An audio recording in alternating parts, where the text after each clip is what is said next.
महोबा की चरखारी विधानसभा से बीजेपी के विधायक गुड्डू राजपूत हमारे साथ हैं, ब्रजभूषण राजपूत।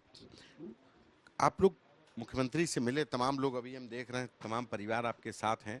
क्या हो गया है कि आपको महोबा से यहाँ आना पड़ा, मुख्यमंत्री से मिल रहे हैं, डीजीपी से मिल रहे हैं? अपराध बढ़ रहा है, हत्या हो रही हैं और उन जो हत्यारे हैं उनके खिलाफ तुरंत की तुरंत पुलिस के द्वारा कार्रवाई नहीं हो रही है। इसके लिए मुझे डीजीपी, प्रमुख सचिव गृह, माननीय उप मुख्यमंत्री, माननीय मुख्यमंत्री जी से मिलकर इन लोगों की मदद करानी पड़ रही है।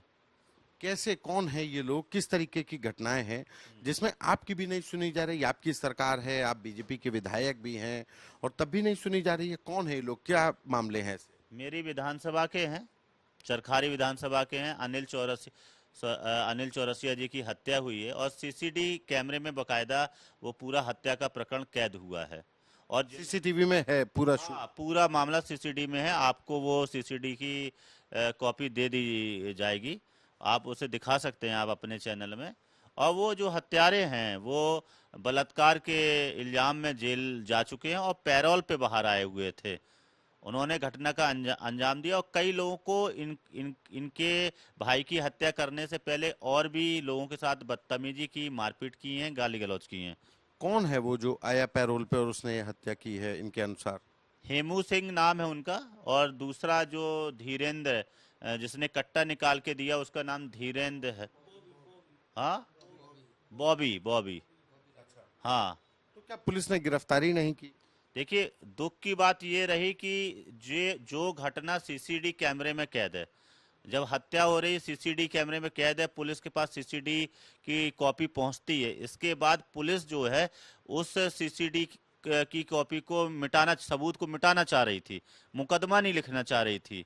डीआईजी बांदा को जब मैं फ़ोन करता हूँ, वो फ़ोन करते हैं तो वो तब थानेदार जो है मुकदमा 304 में दर्ज करता है, 302 का मुकदमा 304 में दर्ज करता है जब डीआईजी फ़ोन करते हैं।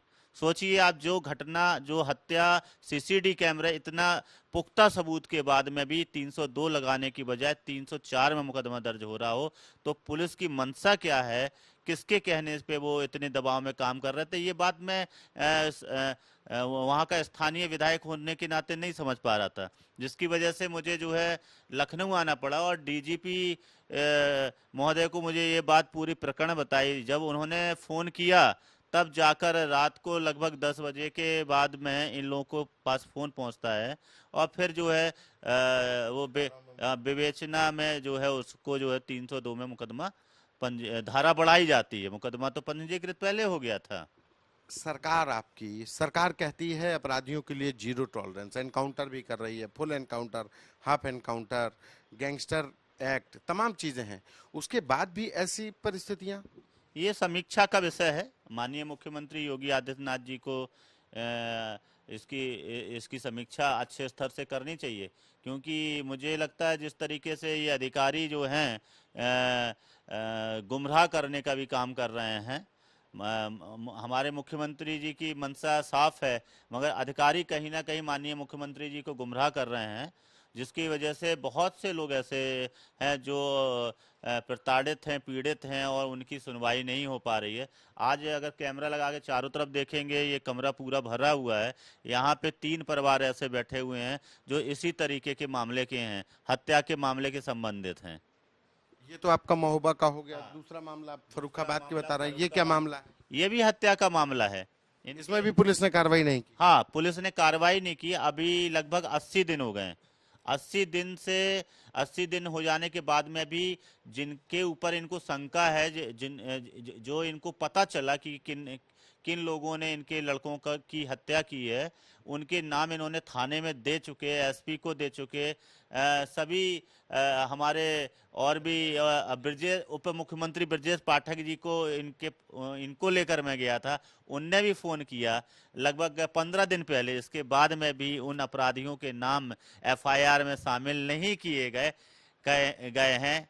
इसके बाद मैं फिर परसों जो है माननीय मुख्यमंत्री योगी आदित्यनाथ जी के पास इनको लेके गया था।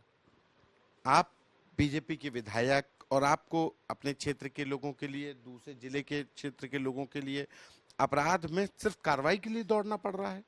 अपराधियों को एफआईआर दर्ज कराने, एफआईआर अपराधियों पर एफआईआर दर्ज हो, इसके लिए दौड़ना पड़ रहा है? अपराधियों के नाम एफआईआर में लिख जाएं, इसके लिए दौड़ना पड़ रहा है। पुलिस इस तरीके का इस तरह इतनी गंभीर घटनाओं में, इतनी कितने दुख की बात है कि जिनके दो दो जवान बेटे, एक की शादी अभी हुई थी, एक लड़का कुंवारा था, इतनी बड़ी घटना घटती है, 80 दिन हो जाते हैं, इसके बाद भी पीड़ित परिवार के पास में कोई बड़ा अधिकारी नहीं जाता है। नहीं तो इतनी बड़ी घटनाओं में लखनऊ तक से बड़े बड़े अधिकारियों को पहुंच के उसकी समीक्षा करनी भी चाहिए। अगर जिले लेवल से उसकी इंक्वायरी में कोई गड़बड़ी है या लापरवाही हो रही है, मैं तो ये कहता हूं कि ये लोग हर 15 दिन में समीक्षा करते हैं बैठक। आप तो शायद देखते होंगे कितने दिन में ये लोग समीक्षा बैठक करते क्या है। ये यहाँ एक प्रश्न खड़ा हो रहा है कि अगर ये घटना घट रही, आप अपनी सरकार पे ही सवाल खड़े कर रहे हैं। मैं समीक्षा बैठक लेने वालों के ऊपर सवाल खड़ा कर रहा हूँ। सवाल तो बनता है, देखिए हत्या हुई है और सरकार तो कहती है कि कानून व्यवस्था बहुत दुरुस्त है, बहुत चाक चौबंद है, अपराधी उत्तर प्रदेश छोड़ के भाग गए, और रात में भी महिलाएं अगर जेवर पहन के चले जाएं तो अपराधी बचेंगे नहीं। लेकिन यहाँ पे तो तस्वीर आप ही जो पेश कर रहे हैं। नहीं, मेरे पास जो विषय आए हैं मैं उनको आपके सामने बता रहा हूँ। जो विषय आएगा तो मैं जनप्रतिनिधि हूँ, मेरा कर्तव्य है कि आपने मुख्यमंत्री के सामने ले गए इन लोगों को। कर्तव्य है कि मैं अपनी सरकार के सामने, अपने मुख्यमंत्री के सामने, अपनी पार्टी के सामने, मीडिया के सामने अपनी बात कहूँ। इसीलिए जनता ने मुझे चुना है, जनता ने मुझे चुना है। और यहाँ पर बैठे अगर मेरे समाज के साथ में जो घटनाएं घट रही हैं, अगर उन लोगों ने मुझसे उम्मीद रख रहे हैं, आ रहे, तो मैं अपनी बात कर रहा हूँ बस। आप मुख्यमंत्री से मिले, मुख्यमंत्री से मिलने के बाद भी कार्रवाई नहीं, मुख्यमंत्री से मिले तो क्या हुआ? माननीय मुख्यमंत्री जी ने विश्वास दिलाया है कि अपराधियों के खिलाफ कार्रवाई होगी, तो मुझे विश्वास है मुख्यमंत्री जी अपराधियों को नहीं छोड़ेंगे। और इतने खतरनाक अपराधी हैं तो मुझे पूरा यकीन है कि उनके ऊपर तो बुलडोजर भी चलवाएंगे वो। एक चीज बताइए कि आपके पास ये लोग आ गए, आप विधायक हैं, आप मुख्यमंत्री के तक चले गए, लेकिन अगर आम आदमी होगा तो उसके लिए कितनी बड़ी मुश्किल होगी फिर तो। नहीं, ये आम आदमी ही है। ये लोग आप तक आ गए, ये लोग आप तक आ गए तो इनकी आवाज यहाँ तक आ रही है, मुख्यमंत्री तक आप लेकर के चले गए, डीजीपी तक आप लेकर के चले गए, लेकिन कोई आदमी ऐसे तमाम लोग होंगे जो आपके संपर्क में या किसी और नेता के संपर्क में, उनकी तो सुनवाई नहीं हो रही होगी। परिस्थितियां क्या है? इस तरीके के मामले होते हैं तो लोग विधायक के पास जाते हैं, अपने नेता के पास जाते हैं, जनप्रतिनिधि के पास जाते हैं, उसी नेता के पास जाते हैं जिस नेता के पास में विश्वास होता है कि ये हमारी बात सुनेगा, ये हमारी बात को आगे बढ़ाएगा, ये हमारा काम कराएगा, उसी नेता के पास में लोग जाते हैं। तो इन लोगों का विश्वास मेरे प्रति ऐसा है, तो ये लोग मेरे पास आए हैं और मैंने इनकी बातों को माननीय मुख्यमंत्री के समक्ष रखा हुआ है, सारे विषय। लगता है कि आम आदमी की सुनवाई थानों में हो रही है? अगर हो रही होती तो ये लोग यहाँ नहीं आते। जिलों के कप्तान, थानेदार समीक्षा करते हैं, डीजीपी समीक्षा करते हैं, वीडियो कॉन्फ्रेंसिंग करते हैं। करते हैं, करते हैं करते हैं, और क्या करते हैं ये तो सवाल अब उनके ऊपर खड़े हो रहे हैं, वो लोग करते क्या हैं।